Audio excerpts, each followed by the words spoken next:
In this chapter, we're going to take a first look at classes, and this will be our first real venture into object-oriented programming.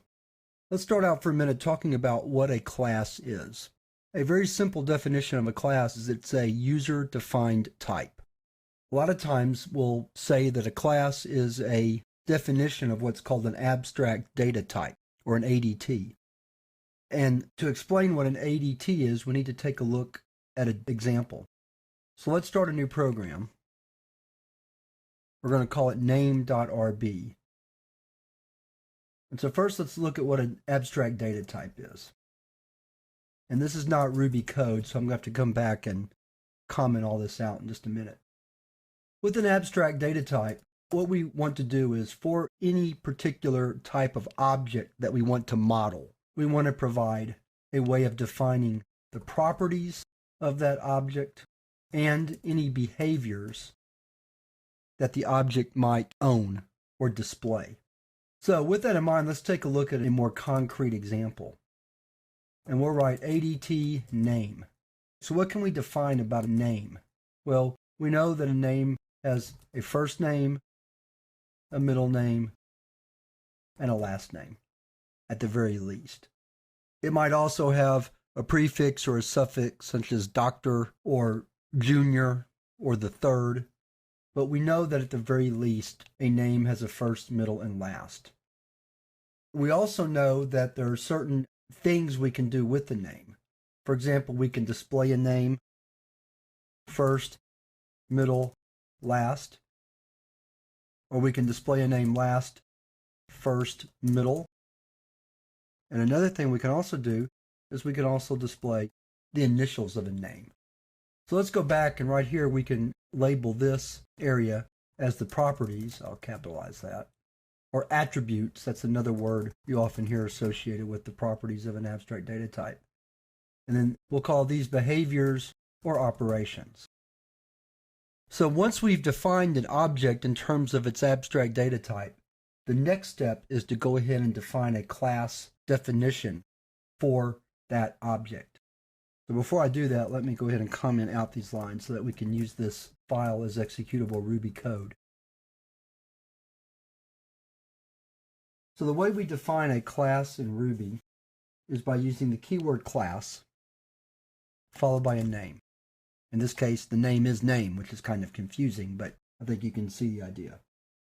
After we've defined the name, the next step is usually to create what's called a initialization or an initialize method, also called a constructor in a lot of other languages. This is a method that always is named initialize. And what it does is it gives us the capability of assigning data to a class object. So in this particular example, we're just going to create our class with first, middle, and last. So those are going to be our three parameters. Then to assign those parameters to the pieces of data in our class, sometimes called fields or members or even class variables, although class variables is a term that I would probably not like to use. I would prefer field or member. After we've listed the parameters, the next step is to assign the parameters to the different properties of our class. After we've defined the parameters for the initialize method, the next step is to assign these to the different parts of the class that represent the properties. We're going to call those the members or the fields of the class. Our first field is first for the first name, and it's assigned the parameter first. Again, a little bit confusing, but not too bad. Next we have middle, and it's assigned the parameter middle. And finally we have last, and it's assigned the parameter last. So the field begins with an @ sign followed by the field name, and then we assign it one of the parameters.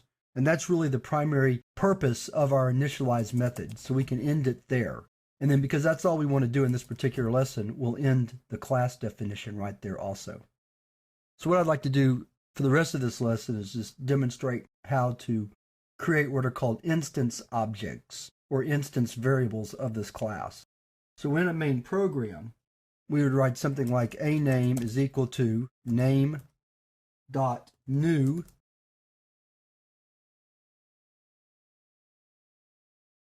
like so. The keyword new will call the initialize method or the constructor for the class, and then assign each argument to the corresponding field or member.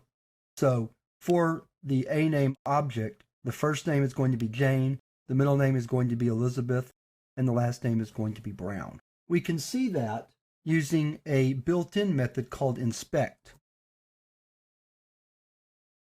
Let's take a look at that. We'll save our program. So when we call inspect, it gives us an internal name for the object, a name. Then we have the first name is Jane, the middle name is Elizabeth, and the last name is Brown. Now, there are better ways to return the values for each of the members, which we'll call the state of the object. And there's better ways to do it than just using inspect. And the best way to do it is using something called a toString method. And we're going to look at that and other aspects of creating classes in the next lesson.